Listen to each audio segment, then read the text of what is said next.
গতকালকে আমাদের ত্রিপুরা রাজ্যের কৃষক সভার কার্যকরী কমিটির সভা গেছে। আমরা দীর্ঘদিন পরে বসেছি, বন্যাটন ইত্যাদি পরে। আমরা হয়তো কার্যকরী কমিটিটা বসিনি, অন্য মিটিং করে আমাদের কাজ চালিয়েছিলাম। তাই কালকের মিটিংয়ে আমাদের কতগুলি বিষয় নিয়ে বিস্তৃত আলোচনা হয়েছে।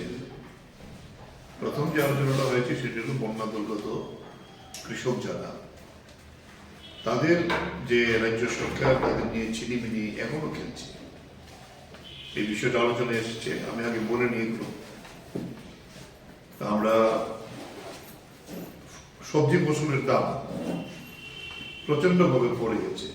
কৃষকরা সাংঘাতিকভাবে হতাশ এই বন্যার পরে যা ফসল হয়েছে। সারের মূল্য অস্বাভাবিকভাবে সারের মূল্য হয়েছে, কেন্দ্রীয় সরকার বাড়িয়েছেন, এটাতে রাজ্য সরকার দায়িত্ব দেয়। তারপরে হলো আপনারা জানেন দিল্লির উপকণ্ঠে দুইটা বর্ডার, একটা নয়ডার দিক থেকে আর একটা হলো খানোরি, এটা হরিয়ানার দিক থেকে।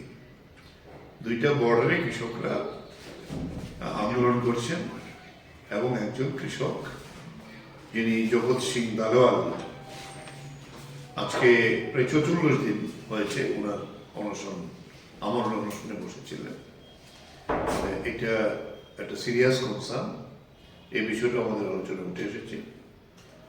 এরপরে যেটা হলো যে সম্প্রতি কেন্দ্রীয় সরকার কৃষি আইন বাতিল করার পরে ঘুরিয়ে আবার এগ্রিকালচার মার্কেটিং নামে আরেকটি অধ্যাদেশ তৈরি করেছেন, পলিসি তৈরি করেছেন। আমরা যা বিরোধিতা করেছি এবং তার কপি টপি আমরা পড়িয়েছি। এই বিষয়গুলো নিয়েই আমাদের আজকের আপনাদের সামনে মিলিত হওয়া। এরপরে যেটা আসছে সেটা হলো ধান কেনা চলছে, এটা সম্পর্কে আমাদের একটি বক্তব্য আছে। আর আমরা আমাদের সাংগঠনিক কাজে আমাদের মেম্বারশিপ শুরু হয়েছে, এই বিষয়টাও বলবো।